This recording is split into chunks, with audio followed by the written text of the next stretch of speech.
월화 유튜브 채널 미쿠가제 주한입니다. 오늘은 3월 14일 화요일, 오늘은 미국 뉴스 저랑 같이 한번 알아보자고요. 네, 오늘도 또 저랑 같이 이렇게 미국 뉴스 같이 알아봐 주셔서 정말 감사드리면서 네, 여러분들 덕택에 제가 매일같이 이렇게 미국 뉴스를 이렇게 할 수가 있지 않을까, 이렇게 즐겁게 유튜브 생활을 할 수가 있지 않을까라고 이렇게 또 생각이 들면서 그러면서 여러분들이 저한테 이제 조금이나마 도움을 주시고 싶으신 분들이 계시다고 하면은 좋아요 남겨주시고 댓글 이렇게 남겨주시고 그리고 혹시 구독을 안 하셨다고 하면은 구독 버튼까지 이렇게 또 눌러주시면은 얼마나 또 감사드리지 않을까라고 이렇게 또 부탁드립니다. 강요는 절대 아니고 부탁 이렇게 드리고요. 감사드립니다.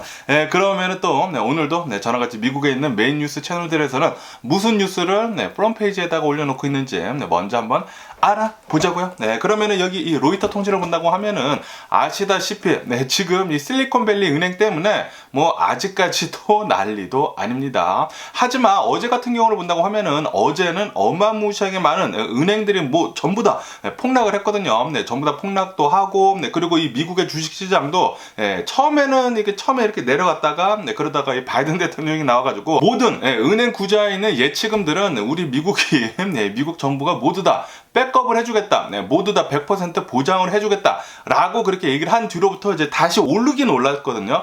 다시 오르긴 올랐지만, 하지만 어제 주식시장을 본다고 하면은 결국에는 혼조세로 이렇게 또 마감을 했습니다. 마지막에는 이렇게 또 살짝 이렇게 또 내려가면서 조금 오르고 뭐 내려가고 뭐 그래가지고 혼조세로 이렇게 또 마감을 했어요. 그런데 오늘 주식시장을 본다고 하면은 여기 이 로이터 통신을 보시더라도 아실 수 있듯이 실리콘밸리 은행에 대한 두려움을 모두 떨쳐내면서 오늘의 미국 주식시장 엄청나게 지금 상승을 하고 있다, 급등을 하고 있다라는 그런 뉴스가 올라오고 있습니다. 어제까지만 하더라도 그러니까 이 바이든 대통령이 나와가지고 발표를 하기 전까지만 하더라도 어제는 뭐 거의 뭐 블랙 먼데이가 온다 만다 그런 얘기가 가장 많았었거든요. 바이든 대통령이 나와가지고 얘기를 하기 전까지.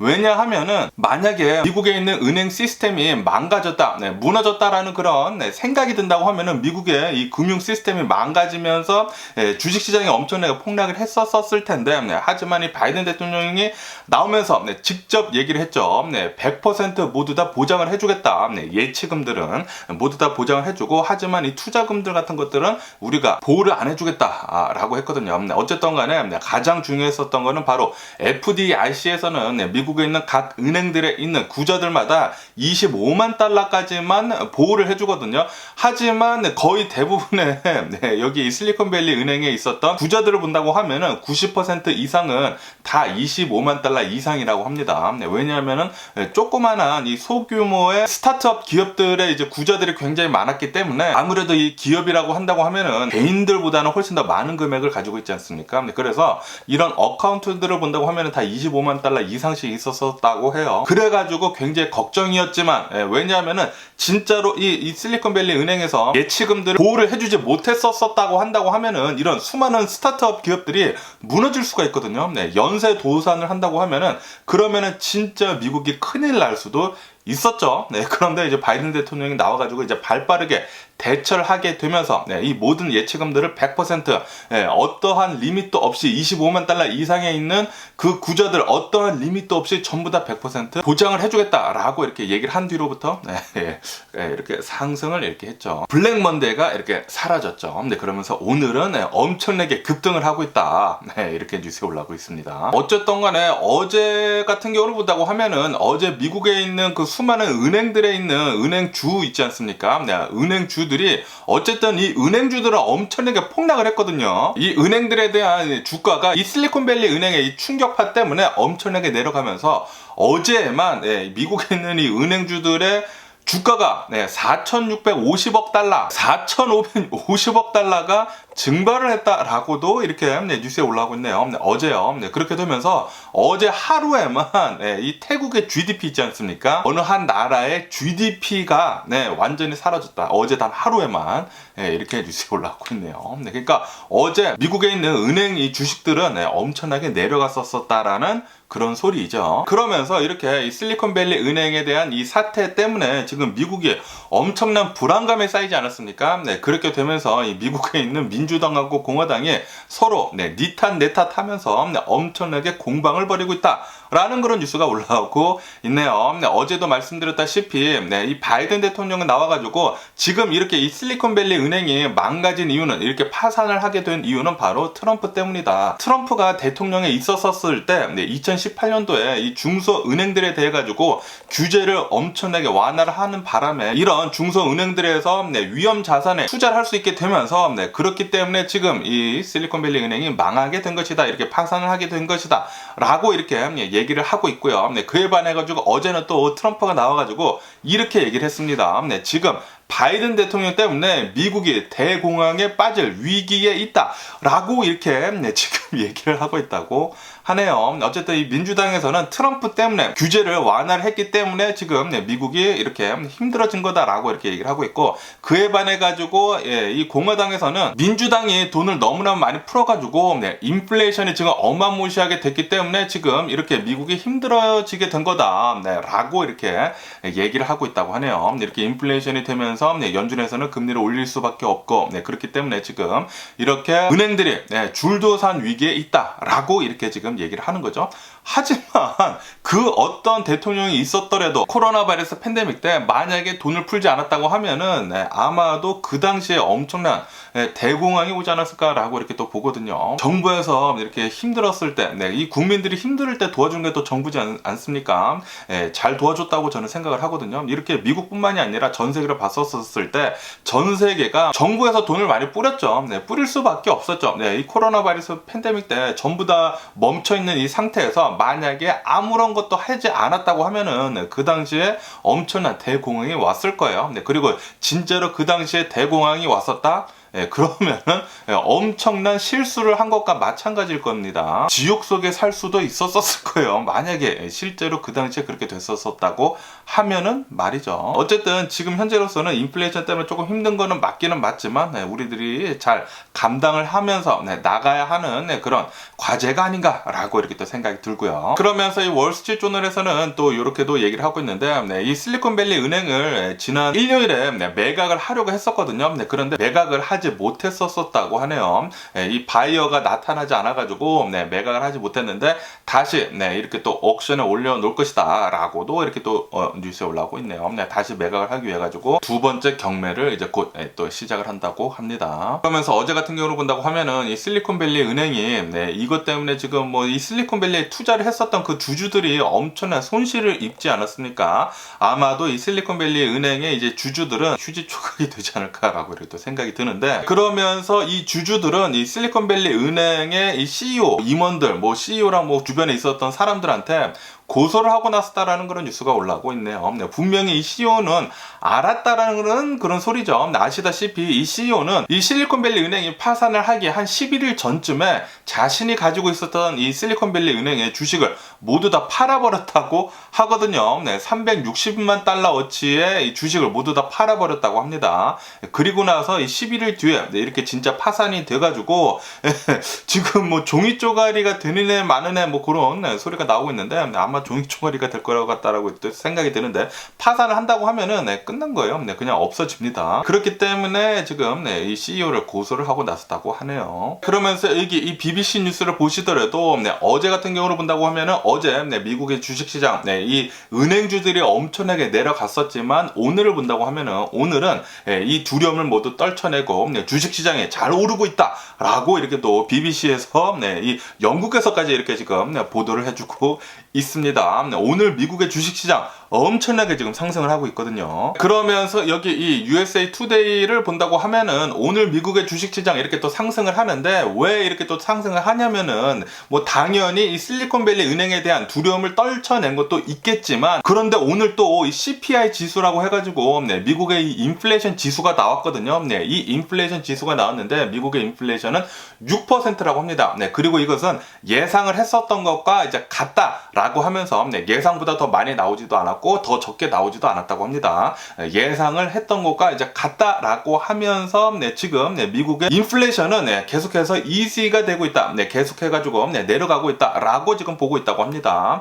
그렇게 되면서 오늘의 미국의 주식시장은 이렇게 잘 상승을 할 수가 있다고 하네요. 뭐 당연히 연준에서 목표로 하고 있는 이 인플레이션 지수 2%는 아니지만 그래도 계속해서 내려가고 있다라는 그런 소리죠. 그러다 보니까 오늘의 미국 주식시장 어제 이 실리콘밸리 은행의 충격에 이어가지고 그리고 바이든 대통령이 나와가지고 미국의 금융 시스템은 안전하다라고 이렇게 얘기를 한 뒤로부터 이제 100% 모두 다 보장을 해주겠다라고 얘기를 한 다음부터 이 두려움을 떨쳐내고 이렇게 계속 급상승을 하고 있다고 합니다. 어쨌든 이 CPI 지수는 뭐 어느 정도 예상치에 부합을 했지만 그런데 코어 CPI라고 해가지고 이 근원 CPI는 5.5%로 어느 정도 이제 그렇게 많이 낮아지지는 않았다고는 하네요. 그래서 이 프라이스는 어느 정도 이렇게 상승을 조금 하긴 했다고 합니다.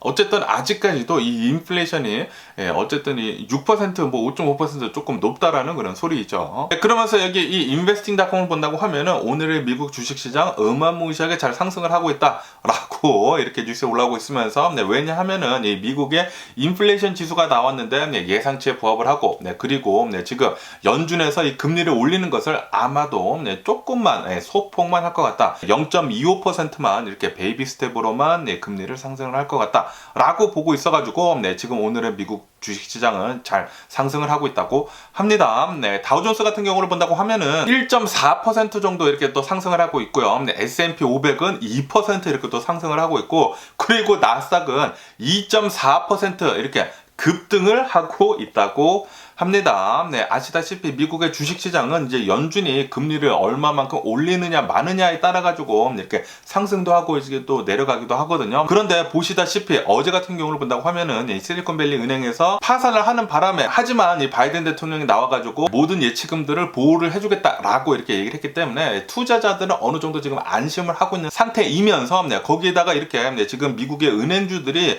좀 불안불안하거든요. 이렇게 불안불안하다 보니까 연준에서는 더 많이 이렇게 더 급격하게 금리를 안 올릴 것 같다라고 또 생각을 하고 있었단 말이에요. 거기에다가 오늘 이렇게 또 CPI 지수, 이 인플레이션 지수가 나왔는데 예상치만큼만 나와가지고 저번 달 같은 경우로 본다고 하면 예상치보다 더 높게 나와가지고 많이 흔들려가지고 주식이 많이 떨어졌는데 그런데 이 3월 달에는 예상치와 이제 똑같이 이렇게 인플레이션 지수가 나오다 보니까 그러니까 다시 말해가지고 이 인플레이션 지수는 계속해가지고 이렇게 조금씩 이렇게 내려가고 있다라는 그런 뉴스가 이렇게 또 올라오면서 투자자들이 어느 정도 지금 안심을 하고 있다라는 그런 소리이죠. 연준에서는 금리를 아마도 이렇게 조금씩만 올릴 것 같다라고 이렇게 또 보고 있어가지고 지금 오늘 미국 주식시장 어마무시하게 이렇게 또 상승을 하고 있다고 합니다. 그러면서 여기 블룸버그 통신을 본다고 하면은 어제 같은 경우를 본다고 하면은 어제는 또 이렇게 실리콘밸리 은행이 파산을 하고 이제 이틀 뒤에 이 시그니처 은행이라고 해가지고 이 뉴욕에 있거든요. 이 중소은행 이 시그니처 은행도 어제는 또 파산을 하게 됐거든요.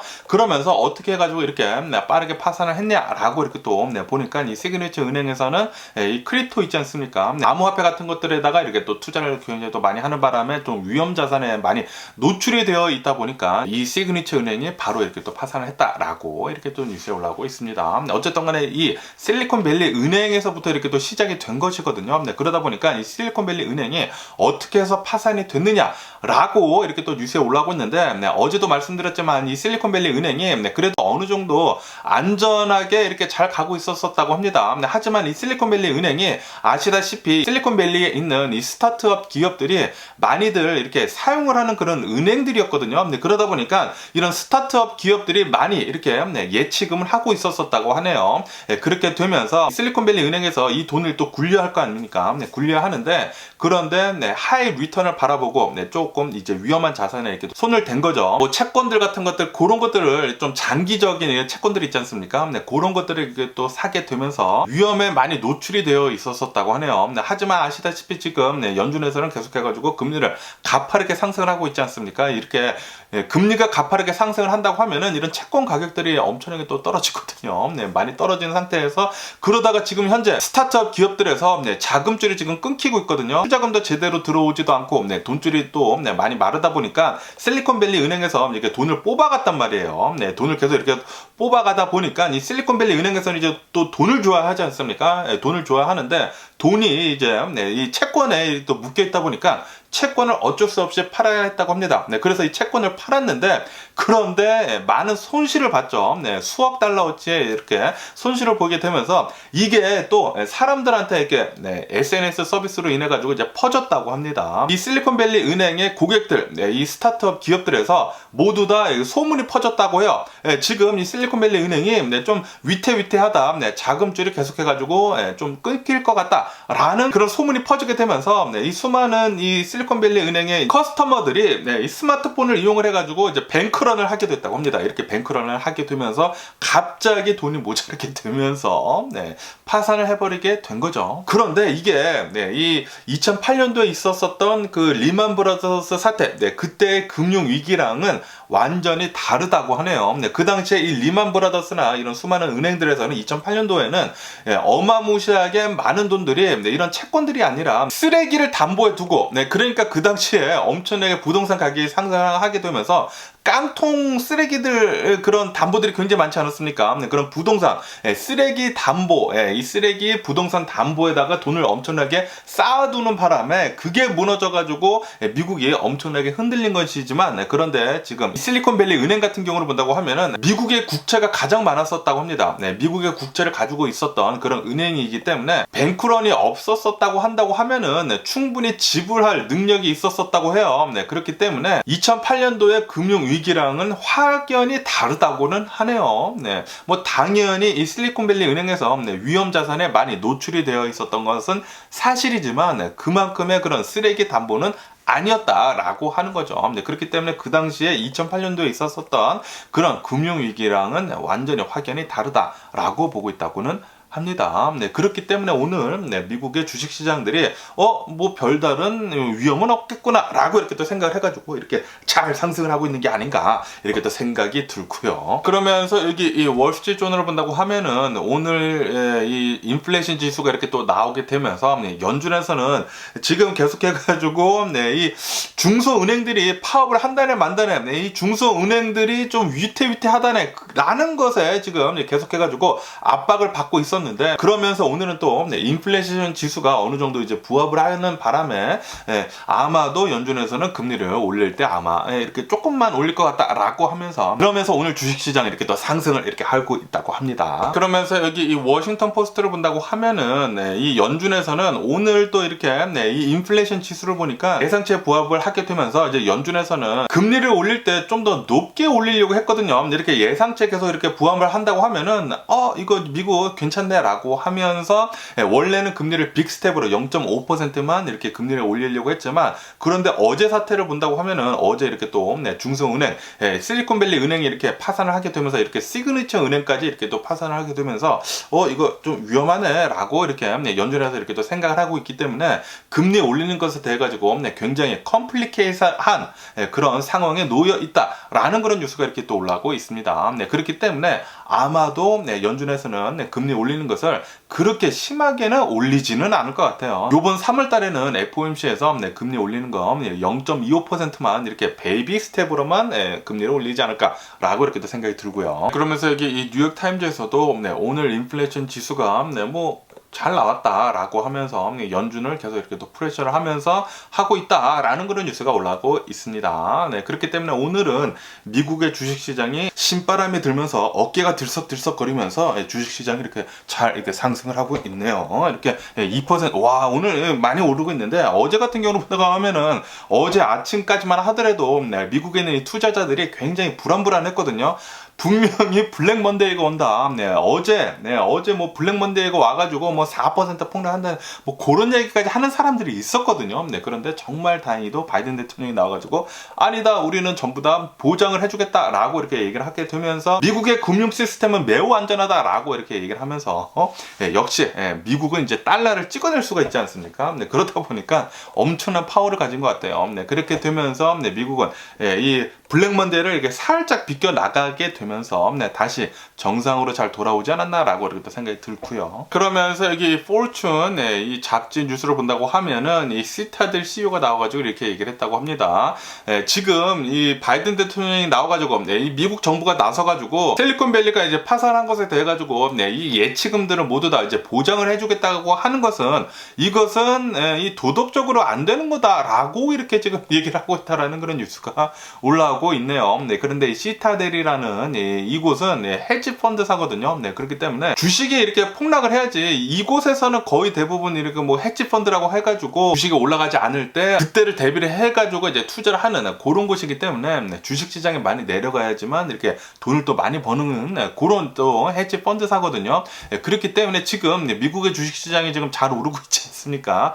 그것에 대해 가지고 지금 배가 아파가지고 이렇게 또 얘기를 하는 게 아닌가라고 저는 또 이렇게 또 생각이 들고요. 어쨌든 간에 이 시타델 CEO 나와가지고 아니 왜 25만 달러까지만 보장을 해주면 되지 왜 25만 달러 이상이나 이렇게 보장을 해주느냐라고 이것은 도덕적으로 이제 해이한 것이다라고 지금 얘기를 하고 있다고 합니다. 그런데 만약에 바이든 대통령이 어제 안 나와가지고 아무런 조치를 안 했다고 하면은 분명히 어제 뱅크런 일어났을 거예요. 만약에 미국의 이 금융 시스템이 망가졌다라는 그런 생각을 하는 동시에 많은 사람들이 뱅크런을 한다?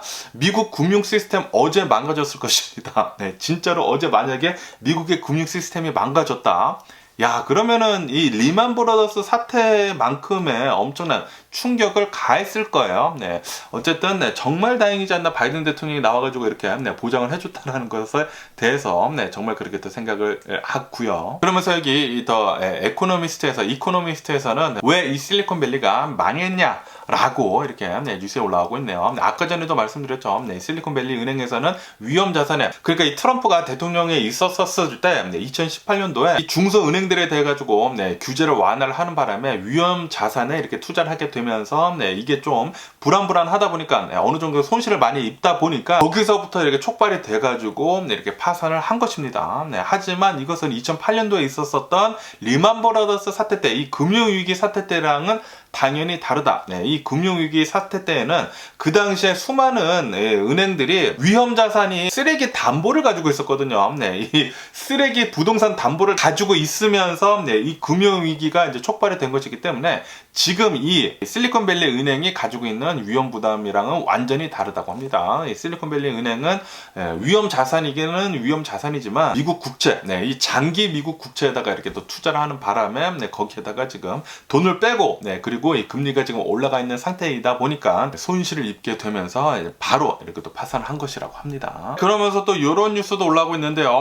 무디스에서는 이 시그니처 은행 있지 않습니까? 얼마 전에 파산을 하지 않았습니까? 이 파산을 한 것에 대해 가지고 디폴트를 이렇게 또 강등을 했다고 하고요. 거기에다가 미국에 있는 이 거의 대부분의 은행들에 대해 가지고 등급을 부정적으로 이렇게 또 하향을 했다고 합니다. 어쨌든 간에 이 시그니처 은행이 이 실리콘밸리 은행이 파산을 한 다음에 이틀 만에 파산을 하게 됐거든요. 아시다시피 이 실리콘밸리 은행이 파산을 한 게 미국에서 두 번째 규모로 이렇게 크게 파산을 한 것이다 라고 어제 말씀드리지 않았습니까? 그러면서 이 시그니처 은행은 미국 역사상 세 번째로 큰 규모의 은행 파산이라고 하네요. 첫 번째는 당연히 워싱턴 뮤추럴이고 그 다음에 실리콘밸리 은행, 그 다음이 바로 이 시그니처 은행이라고 합니다. 어쨌든 1, 2, 3위 그 중에 2, 3위가 일주일에 걸쳐 가지고 이렇게 파산을 하게 되다 보니까 지금 무디스에서는 이제 은행 시스템에 전반에 해가지고 은행들한테 이렇게 부정적으로 이렇게 강등 이렇게 또 하향을 했다고 하네요. 그러면서 여기 이 파이낸셜 타임즈에서도 지금 미국의 인플레이션이 6%로 이렇게 또 나오게 되면서 연준에서는 이제 복잡하게 됐다라는 식으로 이렇게 또 뉴스에 올라오고 있네요. 지금 현재 이 실리콘밸리 은행 그리고 이 시그니처 은행이 이렇게 또 파산하게 되면서 굉장히 복잡한 길에 이제 놓여 있거든요. 그렇기 때문에 연준에서는 아마도 금리를 올릴 때 이렇게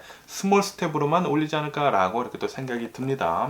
어쨌든 간에 이렇게 최근 들어가지고 엄청나게 커다란 이런 은행들이 이렇게 파산을 하게 되면서 실리콘밸리 은행이랑 시그니처 은행이랑 이렇게 또 파산을 하게 되면서 미국에는 수많은 이런 투자자들이 지금 이 투자금을 빼가지고 왜냐면은 이 금융시장이 좀 불안불안하니까 이 투자금을 빼가지고 암호화폐 이 비트코인 있지 않습니까? 네, 비트코인에다가 지금 꽂아놓고 있다라는 그런 뉴스가 올라오고 있네요. 네, 그렇게 되면서 네, 어제 같은 경우로 본다고 하면은 어제 최근 들어가지고 이 비트코인이 18%나 폭등을 했다고 합니다. 네, 그래가지고 지금 이 비트코인의 가격을 본다고 하면은 26,000달러를 돌파를 했다고 하네요. 이 비트코인이 얼마 전까지만 하더라도 이제 뭐 19,000달러가 뭐 무너졌네 말았다네. 네, 그거를 제가 얘기를 한 지가 진짜 얼마 안 됐거든요. 네, 일주일 전쯤인가. 그런데 이렇게 은행 시스템이, 미국의 은행 시스템이 좀 불안불안하다라는 그런 얘기가 나오다 보니까 이 투자금들이 안전자산으로 이렇게 눈을 돌리다 보니까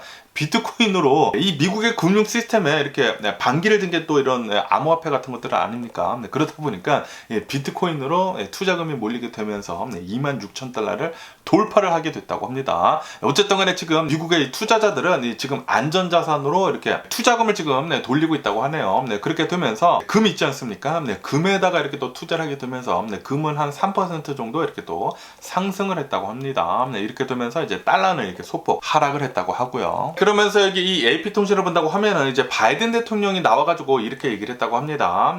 어제 같은 경우에는 미국의 금융 시스템은 안전하다. 라고 이렇게 얘기를 한 거고, 그리고 오늘은 이렇게 얘기를 했다고 해요. 이 미국의 이 총기 규제 있지 않습니까? 총기 규제를 더욱더 강화하라 라고 이렇게 지금 얘기를 하고 있다고 하네요. 바이든 대통령 오늘 나와가지고 총을 살 때 백그라운드 책 있지 않습니까? 백그라운드 책을 훨씬 더 강화를 하라라고 이렇게 또 얘기를 했다라는 그런 뉴스가 올라오고 있네요. 아시다시피 저도 이게 조금 충격적이었는데 미국에서는 이렇게 총이 엄청나게 많이 풀리는데 이 캘리포니아를 제외를 해가지고 이제 다른 주들에서는 이 총을 살 때 좀 느슨하다고 합니다. 총을 살 때 그냥 살 수가 있어가지고 백그라운드 체크 같은 것들도 제대로 하고 있지 않다고 해요. 여기 캘리포니아 같은 경우에는 백그라운드 체크를 좀 빡세게 하거든요. 빡세게 하게 되면서 만약에 조금이라도 크리미널 찰지 같은 게 있다고 하면은 총을 살 수가 없습니다. 그래서 이 캘리포니아에서는 총을 산 다음에 한 1, 2주 뒤에 이제 픽업이 가능하거든요. 그런데 다른 주들에서는 바로 총을 사가지고 이제 그날 바로 이렇게 또 픽업을 할 수가 있기 때문에 그렇기 때문에 총이 너무나 많이 풀리고 있다. 백그라운드 체크. 아니 백그라운드 체크를 제대로 안 했다라는 게 저는 정말 이해가 가지가 않더라고요. 그거는 기본 중에 기본이 아닌가라고 이렇게 또 생각이 드는데 조금이라도 이제 위험한 이런 총기를 아무한테나 쏠 수 있다라는 그런 좀 정신병을 좀 가진 사람이랑 뭐 그런 사람이 있다고 하면 뭐 예전에 뭐 범죄 기록이 있다고 하면은 당연히 총을 팔면 안 되죠. 그런데 그것도 제대로 하고 있지 않다라고 하니까 정말 어이가 없었고요. 어쨌든 간에 바이든 대통령은 오늘 나와가지고 백그라운드 체크 총을 사는 데 있어가지고 훨씬 더 강화를 해라라고 이렇게 또 주문을 넣었다고 합니다. 거기에다가 이 총기를 이제 보관하는 데 있어가지고 좀 더 규제를 강화를 하라라고도 이렇게 또 얘기가 나오고 있다고 하네요. 왜냐하면은 이 총기를 사가지고 아무데나 둔다고 하면은 총기 관련 사건 사고가 그렇게 많이 일어나거든요. 총기를 잃어버렸다거나 아니면은 총기가 집안에서 이제 또 나이가 어린 아이들이 이제 가지고 놀다가 총기 사고가 많이 발생을 하지 않습니까? 그러면서 또 이런 뉴스가 올라오고 있는데 어제 텍사스 있지 않습니까? 텍사스에서 어느 한 집에서 아시다시피 텍사스는 총기가 굉장히 많이 풀린 그런 주예요. 그러다 보니까 텍사스에 있는 어느 한 집에서 3살짜리 아이가 애기죠 애기 3살짜리 애기가 집안에 있는 총을 가지고 놀다가 그 총이 장전이 되어 있었다고 하네요. 총을 가지고 놀다가 그 옆에 있었던 언니, 4살짜리 언니가 있었다고 하네요. 야, 이 4살짜리 언니를 쏘게 되는 바람에 그 자리에서 즉사를 했다라는 그런 뉴스가 올라오고 있네요. 아, 진짜 이게 진짜 말이 되는 일인가 이렇게 생각이 드는데 텍사스 휴스턴에 있는 어느 한 아파트에서 일어났다고 합니다. 그 당시에 이 사건이 일어났었을 때 그 아파트에는 5명의 어른이 있었다고요. 5명의 어른이 있었는데도 불구하고 총기가 아무렇게나 이렇게 보관이 잘 안 돼 있다 보니까 3살짜리 아이가 총을 가지고 놀다가 옆에 있었던 언니를 쏘게 되면서 4살짜리라고 합니다. 4살짜리 아이가 총을 맞고 그 자리에서 즉사를 하는 일이 있었다. 라는 그런 뉴스가 올라오고 있네요. 이렇게 총기를 제대로 간수를 하지 않는다고 하면은 미국에서는 진짜 언제 어디서나 이런 일들이 일어날 수가 있거든요. 야, 이 총기를 장전을 해가지고 이렇게 둔다라는 게 정말 위험한 것이거든요. 정말 위험한 건데 장전을 해가지고 그렇게 뒀다? 아, 또라이 새끼가 아닌가 이렇게 생각이 드는데 장전을 이렇게 이 총을 이렇게 컥 한다고 하거든요. 이렇게 총을 이렇게 장전하는 게 아기들은 할 수가 없거든요. 너무나 무겁기 때문에. 그런데 그것을 해놨다? 야, 아기가 있는 집에서 이거 또라이가 아닌가 이렇게 생각이 드는데, 이런 사람들은 총기를 가지면 안 되는 사람들이죠. 이런 사람들이 총기를 가지고 있기 때문에 계속해가지고 이런 일이 일어나는 거죠. 그렇기 때문에 이 총기 관련해가지고 훨씬 더 강력한 제재가 필요합니다. 총기를 좀 더 잘 아는 사람이, 아니면은 총기에 대해 가지고 훨씬 더 많은 에듀케이션을 받아야지, 교육을 받아야지만 총기를 가질 수 있도록 해야 합니다. 그렇게 하지 않는다고 하면은 미국에서는 계속해가지고 이런 총기 관련 사건 사고가 끊이지 않을 거예요. 그러면서 여기 KTLA 뉴스를 본다고 하면은 오늘부터 여기 서던 캘리포니아는 계속해서 이제 비가 내릴 거다라는 그런 뉴스가 올라오고 있네요. 오늘부터 비가 내려가지고 내일까지 이어진다고 하거든요. 또 비가 또 굉장히 많이 내린다고 하고요. 그렇기 때문에 비 조심하시면서 항상 이렇게 비가 내릴 때는 운전을 조심하셔야 되거든요. 안전 운전하시면 좋을 것 같고요. 그러면서 또 이런 뉴스가 올라오고 있는데, 어제 LA 밑에 또 칼슨이라는 그런 지역이 있습니다. LA 도시 밑에요. 여기도 LA 카운티이긴 카운티인데, 여기 이 칼슨이라는 도시에서 테슬라 10대 정도가 이렇게 파손이 되는 일이 있었다, 반달라이즈가 되는 일이 있었다라는 그런 뉴스가 올라오고 있네요. 오늘 아침, 오늘 새벽이라고 합니다. 오늘 새벽에 테슬라 10대 정도가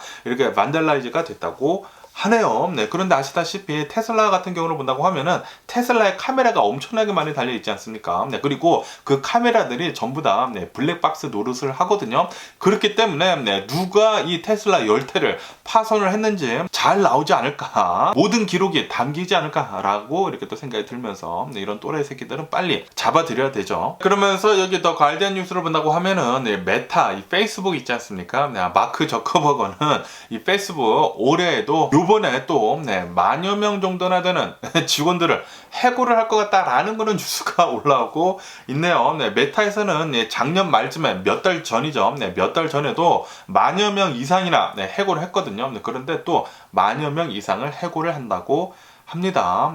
메타버스가 제대로 잘 돌아가지 않는다라는 그런 소리죠. 제가 전에도 계속 말씀드리지 않았습니까? 그 당시에 메타버스 했었을 때 제가 그때 얘기를 했거든요. 뉴스에서 한번 얘기를 한 적이 있는데, 아니 누가 그렇게 메타버스를 많이 쓸까요? 라고 얘기를 했거든요. 그래가지고 저는 뭐 메타버스 그때 엄청나게 화두에 있었을 때 그 당시에 뭐 투자 같은 것들도 뭐 그런 데도 하지 않고 그랬거든요. 메타버스 지금 별로 안 좋은 것 같습니다. 그렇기 때문에 메타에서는 계속 해고를 하고 있는 게 아닌가. 야, 또 만여 명을 해고를 한다고 하니까 정말 어마무시하게 많은 사람들을 지금 메타에서는 해고를 하고 있습니다. 그리고 이것의 가장 큰 책임자는 바로 마크 저커버거가 아닌가 이렇게 생각이 드네요. 이 코로나 바이러스 팬데믹 때 이 메타에서는 엄청난 투자를 받았거든요. 그리고 주식도 엄청나게 많이 올라가고, 그러다 보니까 이 메타, 이 마크 저커버거가 메타버스가 미래이다라고 하면서 회사 명도 페이스북에서 메타로 바꿨죠. 그런데 아니 이 길이 아닌가벼 라고 하면서 지금 계속 떨어지고 있는 것 같아요. 그래가지고 계속해가지고 해고를 어마무시하게 하는 것 같아요. 쓸데없는 사람들이 너무나 지금 하야가 됐다라는 그런 소리죠. 또다시 만여 명 정도가 또 해고가 된다고 하면은, 야, 이것도 또 실업자들의 또 굉장히 또 많이 나오겠네요. 그러면서 여기 이 LA 타임즈를 본다고 하면은 또 요런 뉴스가 이렇게 또 올라오고 있는데, 여기 LA에 이 메트로라고 해가지고 대중교통이 있거든요. 그런데 이 메트로 서비스를 지금 사람들이 많이들 안 쓰고 있다라는 그런 뉴스가 올라오고 있네요. 점점 더 이 메트로 사용하는 것에 대해 가지고 무서움을 느껴가지고 사용을 하지 않는다고 합니다. 왜 무서움을 느끼냐면은 이 메트로 서비스 있지 않습니까? 뭐 버스나 이런 지하철에서 수많은 사람들이 여기에서 또 마약을 하고 나서고 있다고 합니다. 야, 이 대중교통 안에서 마약을 한다? 그러면은 이 보통 사람들이 이 대중교통을 사용할 수가 있을까요? 이렇듯 지금 이 메트로에서는 굉장히 큰 문제를 가지고 있다고 하네요. 지금 이 미국에서 마약 문제가 엄청나게 크게 화두로 지금 떠오르고 있거든요. 굉장히 많은 사람들이 마약에 취해가지고 점점 더 많은 사람들이 지금 마약에 중독이 되고 있다고 합니다. 그러다 보니까 이런 대중교통에서도 마약을 하는 사람들이 있다고 해요. 그래서 웬만하면은 대중교통을 이용을 하지 않으려고 하고 있다고 하네요. 미국에서는 총기 문제도 어마무시하고 이 마약 문제도 굉장히 심각한 것 같습니다. 어쨌든 오늘 미국의 전반적인 뉴스를 본다고 하면은 어제와 마찬가지로 이 실리콘밸리 은행에 대한 뉴스가 많이 올라오고 있습니다. 지금 이 연준을 본다고 하면은 연준은 이 중소은행들이 계속해서 이제 파산을 하고 그리고 위기에 있다 보니까 굉장히 골치 아프고 있었는데, 그런데 거기에다가 오늘 또 이 CPI 지수, 인플레이션 지수가 나오다 보니까 더 골치 아파지고 있다고요. 과연 연준에서는 어떻게 금리를 올릴지 모든 사람들이 지금 눈길을 지금 주고 있는데, 아마도 연준에서는 금리를 이번 달에 올릴 때 FOMC를 통해 가지고 아마도 0.25%만 금리를 올릴 것 같다고 합니다. 0.25%로 금리를 올릴 확률이 92%가 된다고 하네요. 얼마 전까지만 하더라도 연준에서는 빅스텝으로 0.5%로 금리를 올릴 것으로 그렇게 전망을 하고 있었거든요. 0.5%로 금리를 올릴 그럴 확률이 78% 정도가 됐었다고 하거든요. 그런데 0.5%로 금리를 올릴 확률은 지금은 0%라고 하네요. 이렇게 중소은행들이 계속 이렇게 파업을 하는 바람에, 그리고 이렇게 파업을 하는 이유가 바로 연준에서 금리를 급격하게 올리는 그런 이유 때문이거든요. 그렇기 때문에 연준에서는 아마도 금리를 0.25%만 이렇게 소폭으로만 올릴 것 같다라고 보고 있다고 합니다. 어쨌든 오늘의 미국 주식시장은 어마무시하게 잘 상승을 하고 있고요. 이것은 실리콘밸리 은행 파산, 시그니처 은행 파산, 거기에다가 인플레이션 지수가 예상치에 부합을 하면서 나오는 바람에 지금은 연준에서 금리를 조금 올릴 수도 있다라고 이렇게 투자자들이 예상을 하고 있어가지고 주식시장이 잘 오르고 있다고 합니다. 어제는 뭐 블랙먼데이가 온다네 만다네 그런 얘기가 많았는데 오늘은 또 분위기가 갑자기 다르네요. 정말로 미국의 주식시장은 한치 앞도 바라볼 수가 없습니다. 어쨌든 이 미국의 CPI 지수가 6%가 나오게 되면서 6개월 연속 계속 이제 둔화가 되고 있다고 합니다. 인플레이션이. 그리고 이 6%는 2021년 8월 이후로 가장 낮은 수치라고 합니다. 미국은 계속 인플레이션을 잘 잡고 있는 것 같고요. 저번 달에는 조금 예상치보다 좀 더 많이 나와가지고 주식시장이 많이 내려갔지만 지금은 다시 예상치를 또 부합을 한다고 하니까 정말 다행인 것 같고요. 저번 달에는 6.4%가 나왔죠. 한 0.4% 이렇게 내려가면서 6% 인플레이션, 다행입니다. 다행이고요. 계속해서 쭉쭉 내려가가지고 빨리 2%대로 이 인플레이션 지수가 나왔으면 하는 그런 바람입니다. 그러면서 또 이런 뉴스가 올라오고 있는데 어제 같은 경우를 본다고 하면은 어제는 시그니처 은행이 파산을 하고 그리고 이 실리콘밸리 은행이 파산을 한 상태이면서 어제 이 미국에 있는 은행주들이 엄청나게 폭락을 했거든요. 그러면서 가장 많이 폭락을 한 주식은 바로 이 샌프란시스코에 있는 퍼스트 리퍼블릭 은행이었거든요. 그런데 이 퍼스트 리퍼블릭 은행이 오늘은 어제 같은 경우에는 거의 한 70% 정도 이렇게 내려갔다가 한 68%인가 65%인가 그렇게 폭락을 하면서 마감을 했거든요. 그런데 오늘은 이 퍼스트 리퍼블릭 은행이 주식이 엄청나게 폭등을 하게 되면서 지금 50%대까지 지금 상승을 해 있는 상태이다 라는 그런 뉴스가 올라오고 있네요. 어제는 이 여러 은행들에서 중소은행들에서 파산을 하는 바람에 너무나 두려움에 떨어가지고 제가 항상 말씀드리지 않습니까? 주식시장은 심리적인 것에 엄청나게 많이 따른다, 영향을 입는다 라고 말씀드렸잖아요. 그러다 보니까 이 퍼스트 리퍼블릭 은행이 70%대까지 이렇게 내려갔다가 오늘은 또 50% 급등을 했다고 합니다. 폭등을 하고 있다고 하네요. 이 은행이 망하지는 않을 것 같다 라고 이렇게 생각을 하고 있다라는 그런 소리죠. 어제 만약에 바이든 대통령이 나와가지고 아무런 얘기를 안 했다고 하면은 어제 분명히 미국에서 뱅크런이 일어났을 거예요. 그런데 뱅크런이 일어나지 않았습니다. 퍼스트 리퍼블릭 은행도 뱅크런이 일어날 것 같아가지고 엄청나게 많이 폭락을 했었던 것이거든요. 그런데 퍼스트 리퍼블릭 은행은 뱅크런이 일어나지 않았다 라고 오늘 이렇게 나오다 보니까 그러다 보니까 오늘 이 퍼스트 리퍼블릭 은행 어마무시하게 폭등을 하고 있다고 합니다. 그러면서 또 이런 뉴스도 올라오고 있는데요. 이 복스웨건 있지 않습니까? 이 유럽에서 가장 큰, 전 세계에서 가장 큰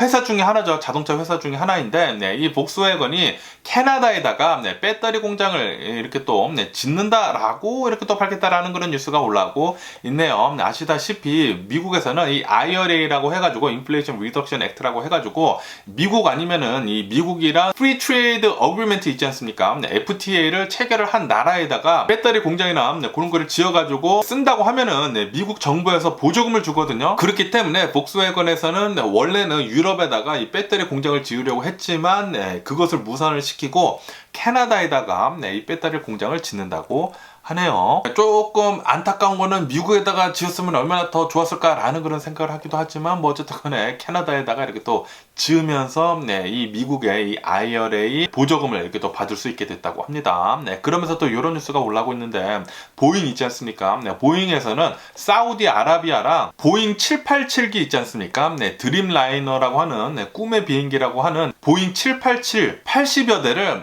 계약을 했다라는 그런 뉴스가 올라오고 있네요. 사우디아라비아에 있는 이제 국적 항공기 두 곳에서 787기에 80여 대 정도를 이렇게 또 주문을 했다고 합니다. 또 엄청나게 많은 또 금액이 오가고 있는 것 같습니다.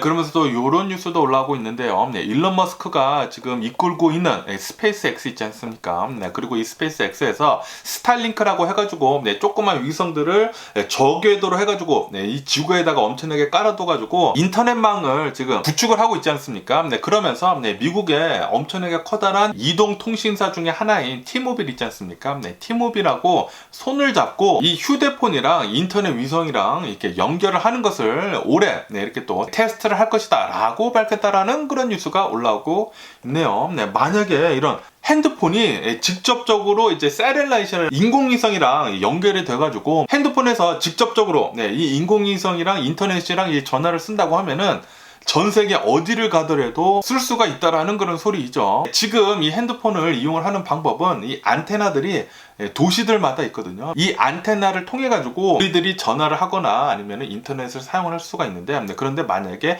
인공위성을 사용을 한다? 그러면은 전 세계 어디를 가더라도 이 인공위성을 통해 가지고 이 스타링크를 통해 가지고 인터넷이나 전화를 할 수 있게 되니까 또 이것은 또 새로운 거죠. 그런데 이 인공위성을 사용을 하기 위해서는 안테나가 좀 큰 게 필요하거든요. 그래가지고 그게 좀 기술적인 문제라고 합니다. 과연 그 큰 안테나를 조그맣게 만들어 가지고 이 핸드폰에 넣을 수 있는지 없는지 기술적인 문제라고 하는데 과연 이 티모빌하고 그리고 이 스페이스 X에서 이 문제를 해결할 수가 있을지 계속 한번 보면은 좋을 것 같네요. 그러면서 또 이런 뉴스가 올라오고 있는데 아시다시피 얼마 전에 미국인들 4명이 멕시코로 이렇게 자신의 미니밴을 타고 가다가 납치가 당해가지고 2명이 사망을 하는 일이 있지 않았습니까? 그것에 대해 가지고 지금 미국 내에서 이 멕시코를 향해 가지고 엄청난 비난을 쏟아내고 있다고 합니다. 멕시코의 치안은 너무나 불안하다. 멕시코에 여행을 하는 것은 절대로 안 된다라고 하면서 미국 내에서 엄청난 비난의 화살을 지금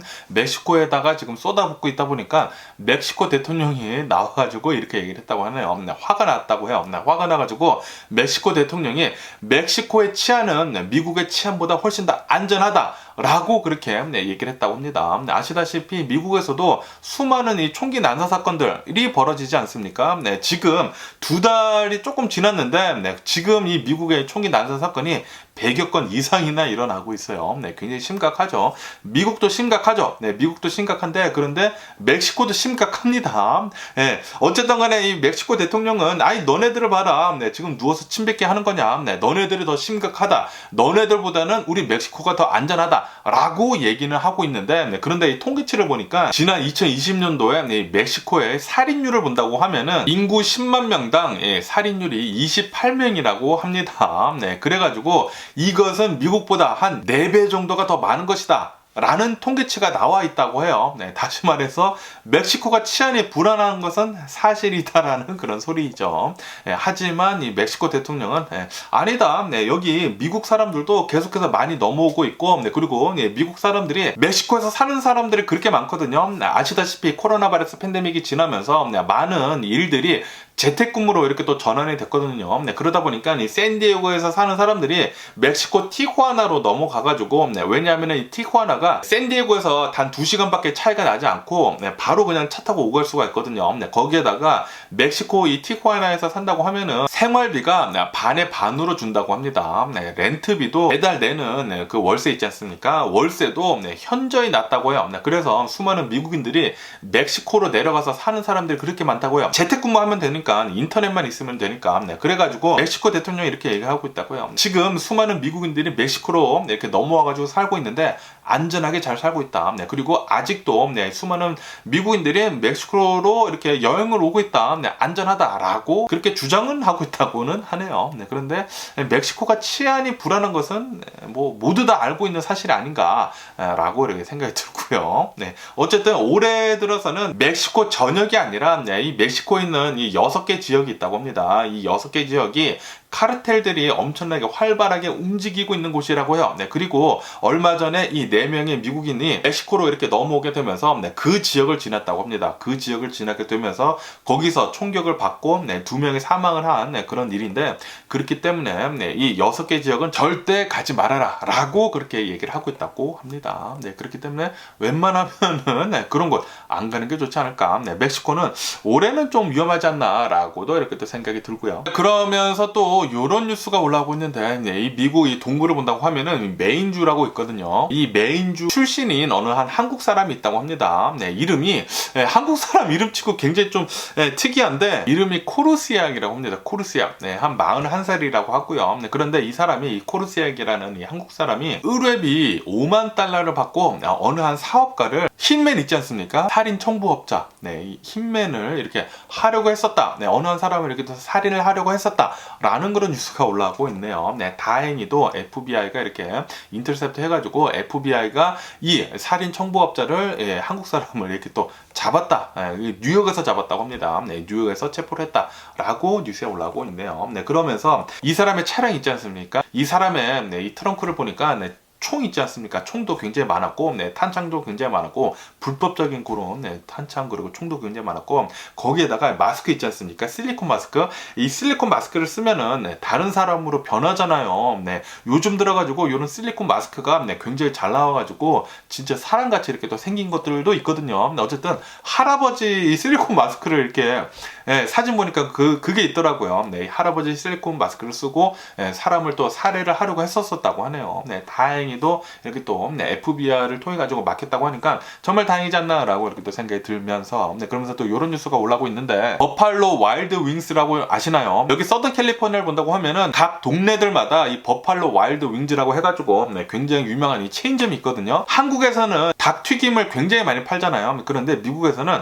닭날개를 그렇게 좋아합니다. 닭날개를 이렇게 좋아해가지고 닭날개 파는 그 전문점, 이 버팔로 와일드 윙즈가 굉장히 인기를 얻고 있는데, 그런데 이 버팔로 와일드 윙즈에서 파는 것 중에 가장 또 인기가 있는 것 중에 하나는 바로 뼈 없는 닭날개 튀김이거든요. 그런데 이 뼈 없는 닭날개 튀김을 본다고 하면은 닭날개는 없고 그냥 치킨 너겟 같다 라고 하면서 이렇게 또 보니까 실제로 닭날개가 거의 들지 않았다고 하네요. 이 버팔로 와일드 윙즈에서는 이제 1년에 한 1억 개 정도의 뼈 없는 닭날개를 팔고 있었다고 합니다. 그런데 아니 이거 아무리 봐도 이 닭날개가 아니야. 닭날개가 아니라 그냥 이 치킨 너겟 같은 거죠. 그래가지고 어느 한 이 커스터머가 너무 화가 나가지고 고소를 하고 나왔다라는 그런 뉴스가 올라오고 있네요. 네, 이것은 분명하게 치킨 너겟이지 뼈 없는 닭날개가 아니다라고 하는 거죠. 네, 실제로 그냥 뼈 없는 닭날개가 아니라고 합니다. 그냥 치킨 너겟이라고 하지. 어쨌든 이렇게 또 고소를 당하는 것도 이렇게 있다고 하고요. 그러면서 또 이런 뉴스가 올라오고 있는데, 지금 이 전 대통령 중에 최고령이 지미 카터 전 대통령 있지 않습니까? 지금 현재 이 암투병을 하면서 이제 자신의 집에 있는데, 이 지미 카터 전 대통령이 바이든 대통령한테 만약에 내가 죽게 된다고 하면은 추도 연설 좀 해달라라고 이렇게 또 부탁을 했었다라는 그런 뉴스가 올라오고 네요. 슬픈 얘기가 아닌가라고도 이렇게 또 생각이 들면서, 그러면서 또 이런 뉴스가 올라오고 있는데, 트럼프 있지 않습니까? 트럼프는 지금 현재 이 디센티스랑 지금 서로 싸우고 있잖아요. 그러면서 이 디센티스를 향해 가지고 엄청난 비난을 하고 나섰다라는 그런 뉴스가 올라오고 있네요. 디센티스는 무늬만 공화당이지 진짜로 공화당은 아니다 라고 하면서 내가 진짜 공화당원이다 라고 하면서 나를 찍으라, 나를 믿어라 라고 이렇게 지금 외치고 나섰다. 지금 현재 이 공화당원들끼리 싸우고 있다라는 그런 소리죠. 지금 이 트럼프는 또 말장난을 또 어마무시하게 하고 있다라는 그런 뉴스가 올라오고 있네요. 그러면서 또 이런 뉴스가 올라오고 있는데, 캐나다를 본다고 하면은 캐나다에서 어제 이 어느 한 픽업 트럭 있지 않습니까? 픽업 트럭이 인도를 향해 가지고 질주를 해가지고 어제 또 2명이 사망을 하고 그리고 9명이 부상을 당했다 라는 그런 뉴스가 올라오고 있네요. 캐나다 이 퀘벡주에서 일어났다고 합니다. 아마도 일부러 그런 것 같다고 하거든요. 어떻게 또 이런 끔찍한 일을 벌이는지 정말 화가 나고요. 그러면서 또 이런 뉴스가 올라오고 있는데 또 캐나다 뉴스인데 캐나다 이렇게 또 수족관이 있다고 하는데 여기 수족관에 이 범고래 있지 않습니까? 이 킬러 웨일이라고 해가지고 여기 샌디에고를 간다고 하면은 샌디에고에서는 그 범고래 킬러 웨일 쇼도 하고 그러지 않습니까? 이 범고래가 이 캐나다에 있는 어느 한 수족관에서 44년간 갇혀서 지냈다고 하네요. 이야, 44년, 엄청납니다. 44년간 이렇게 갇혀서 지내면서 최근 들어서는 또 스트레스를 너무나 많이 받아가지고 벽에다가 이렇게 머리를 이렇게 또 계속 이렇게 박았다고 하네요. 그러면서 결국에는 이 범고래가 이제 폐사를 했다, 죽었다라는 그런 뉴스가 올라오고 있네요. 이 범고래라고 하는 것은 전 세계 태평양을 해가지고 뭐 여기저기 막 다 돌아다닌다고 하거든요. 이 전 세계 바다를 돌아다니는 그런 어마무시하게 커다란 고래를 조그만한 어마무시하게 작은 수족관에서만 44년 동안이나 이렇게 또 살게 하다 보니까 스트레스를 안 받을래야 안 받을 수가 없지 않을까라고 이렇게 생각이 드는데 정말 사람들이 가장 잔인한 게 아닌가라고도 이렇게 또 생각이 드네요. 그러면은 마지막으로 러시아하고 우크라이나 이 전쟁 상황을 본다고 하면은 전쟁은 오늘로써 1년하고도 지금 19일째가 지금 지나고 있고요. 그러면서 이 워싱턴 포스트에서는 이런 뉴스를 지금 내보내고 있는데 아시다시피 얼마 전까지만 하더라도 이 우크라이나 군인들이 또 굉장히 용맹하고 잘 싸워주고 있는 그런 이 군인들이 굉장히 많다, 최정예병들이 굉장히 많다라고 이렇게 많이 알고 있지 않았습니까? 그런데 지금 이렇게 보니까 전쟁이 2년째 접어들어가고 있으면서 이 우크라이나에 있는 이 최정예 부대들의 군인들이 계속해서 줄어들고 있다 라고 보고 있다라는 그런 뉴스가 올라오고 있네요. 그러면서 이 전쟁에 대해 가지고 비관론이 지금 쏟아지고 있다라고도 이렇게 또 뉴스에 올라오고 있습니다. 지금 현재 이 전쟁 상황을 본다고 하면은 이 바흐무트에서 엄청난 격전이 벌어지고 있지 않습니까? 그리고 러시아를 본다고 하면은 러시아는 아무래도 훨씬 더 큰 나라잖아요. 그래가지고 러시아는 15만 명 더 병력을 더 이렇게 채워 넣는다고 하네요. 그에 반해 가지고 이 우크라이나를 본다고 하면은 계속해서 이 최정예 부대는 줄어들고 있고, 그리고 이제 봄에 들어서는 이 우크라이나가 또 대공세를 벌일 것으로 그렇게 생각을 하고 있었거든요. 계획을 하고 있었는데, 그런데 과연 우크라이나가 이렇게 최정예 부대도 없고 그리고 지금 그냥 막기만 하고 있는데 과연 대공세를 할 수 있는지에 관해 가지고 계속 비관론이 쏟아지고 있다고 하네요. 전쟁 자체가 정말 스트레스가 아닌가 이렇게 생각이 드는데, 이 남의 나라 전쟁 보는 것도 이렇게 또 스트레스인데 정말 자신의 나라가 이렇게 어느 나라한테 공격을 받는다고 하면은 얼마나 절망적일지 상상이 가지가 않네요. 거기에다가 지금 이렇게 뭐 우크라이나에 대한 비관적인 뉴스가 이렇게 또 나오다 보니까 너무나 정말 안타깝고요. 빨리 이 전쟁이 우크라이나 쪽에 유리한 쪽으로 끝나줬으면 하는 그런 바람이 있고요. 어쨌든 간에 지금 이 1년을 조금 넘으면서 지금까지 이 사상자들 수를 본다고 하면은 우크라이나에서는 대략 한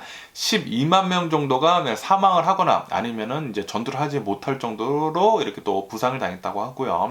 그러면서 이 러시아를 본다고 하면은 대략 한 20만 명 정도가 이렇게 또 사상자가 나왔다고 하네요.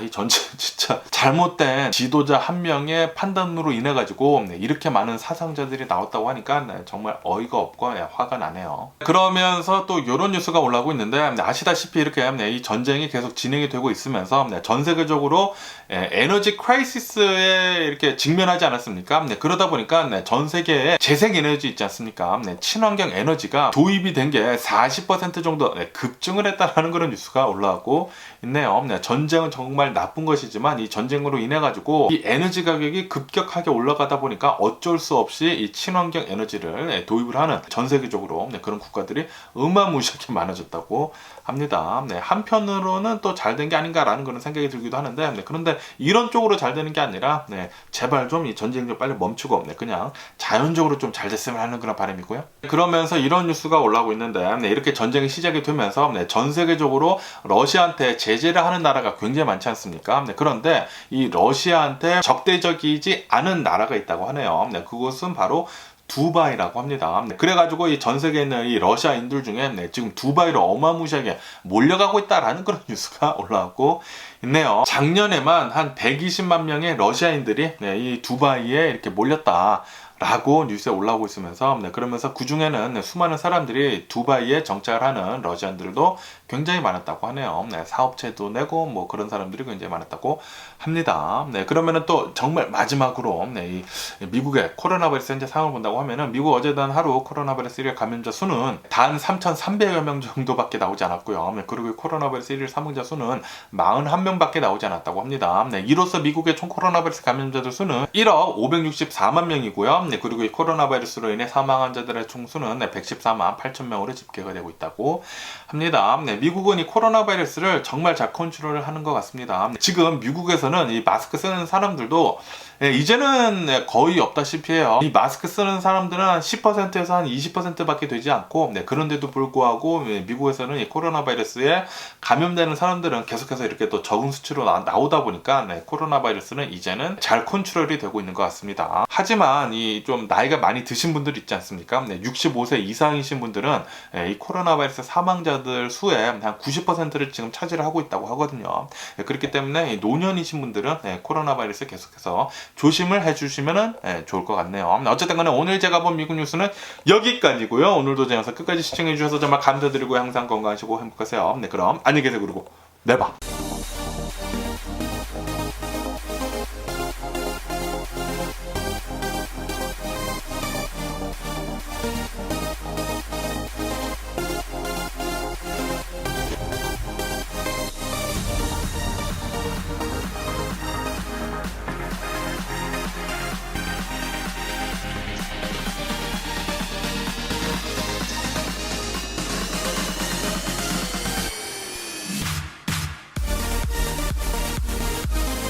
Missing someone